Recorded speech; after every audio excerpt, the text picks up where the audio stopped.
Minor బాలికపై లైంగిక దాడి కేసులో విశాఖ కోర్టు తీర్పు వెలువరించింది. ఈ కేసులో social media influencer fun bucket భార్గవ్కు ఫోక్సో చట్టం కింద 20 ఏళ్ల కఠిన కారాగార శిక్ష విధిస్తూ కోర్టు తీర్పు చెప్పింది. అంతేకాదు బాధితురాలికి 4 లక్షల పరిహారం చెల్లించాలని ఆదేశాలు జారీ చేసింది. టిక్టాక్ వీడియోలో ఫేమస్ అయ్యారు ఫన్ బకెట్ భార్గవ్. వీడియోలు చేసే క్రమంలో 14 ఏళ్ల మైనర్ బాలికను బెదిరించి గర్భవతిని చేశాడు. దీంతో బాలిక ఫిర్యాదుతో కేసు నమోదైంది. ఈ కేసులో ఇప్పుడు ఫన్ బకెట్ భార్గవ్కు శిక్ష ఖరారైంది.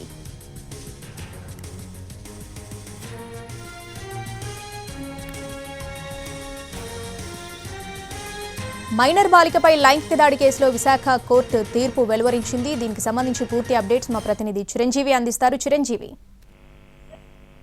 దసరాని ప్రస్తుతం ఈ కేసు అయితే 2021లో వైజాగ్ పెందుతు పోలీస్ స్టేషన్ లో నమోదైంది. అప్పుడు ఆ కోవిడ్ టైంలో టిక్ టాక్ లో వీడియోలు చేసుకుంటూ ఫన్ బకెట్ భార్గవ్ చాలా మంది మైనర్ అమ్మాయిల్ని ఈ విధంగానే అవకాశాలు ఇప్పిస్తామని చెప్పేసి తనతో తిప్పుకునేవాడు. ఈ క్రమంలోనే ఇంటికి సమీపంలో అంటే అతని సొంతూరు కొత్త వలస దగ్గర ఆ సమీపంలో ఉన్నటువంటి ఒక మైనర్ బాలికని ఇలా వెబ్ సిరీస్ లో వీటిలో అవకాశాలు ఇప్పిస్తానని చెప్పేసి మాయమాటలు చెప్పి పలుమార్లు ఆ ఇంటికి రప్పించుకొని ఆమె మీద లైంగిక దాడి పాల్పడమే కాకుండా వీడియోలు ఫోటోలు తీసి ఆమెను బ్లాక్ మెయిల్ చేశాడు.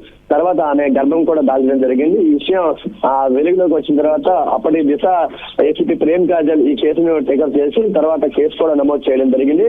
తర్వాత అతని మీద కేసు నమోదు చేసి జైలుకి కూడా పంపించారు. తర్వాత బాధితురాలి యొక్క వాంగ్మూలం అంతా కూడా పరిశీలించిన తర్వాత ఈ రోజు విశాఖ కోర్టు ఈ విధంగా తీర్పు ఇచ్చింది. ప్రస్తుతం అయితే ఇతనికి 20 సంవత్సరాల కఠిన కారాగార శిక్షతో పాటు బాధితురాలికి 4 లక్షల నష్టపరిహారం ఇవ్వాలని చెప్పేసి కోర్టు తీర్పు ఇచ్చింది.